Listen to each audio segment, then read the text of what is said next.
12, 18, 21, 22, 23 शेंगा एकाच तुऱ्याला आहे. गेल्या वर्षी 3 तोड्यात आमचा 50 किलो माल निघाला 20 गुंठ्यामध्ये 20 गुंठ्यामध्ये. आणि आता 2 तोड्यात 60 किलो निघाला. आणि क्षेत्र किती? 10 गुंठा. उत्पन्न किती वाढलं सर?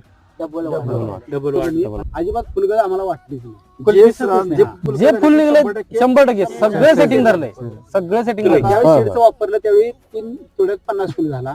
घरगुती वापरून आता हे 2 तोड्यात 70 किलो झाला. हे जे आमचं वैशिष्ट्य. आणि वरून काय काय स्प्रे मध्ये गेलेले वरून, हेल्थ चांगली आहे झाडाची. फ्लावर आणि हे ऍडव्हान्स फ्लावर ऍडव्हान्स क्रॉप त्याची फवारणी झाली. हे बघा कृषीधन टाकल्यामुळं आता माल पण चांगला चांगला दिसतोय आणि शेंगा शेंगा पण दिसतात दिसतात. चांगल्या. माल टाकला. आता तुम्ही ज्यावेळेस कृषीधन टाकले, आता हा जो माल आहे मग याच्यामध्ये काय बदल वाटला तुम्हाला?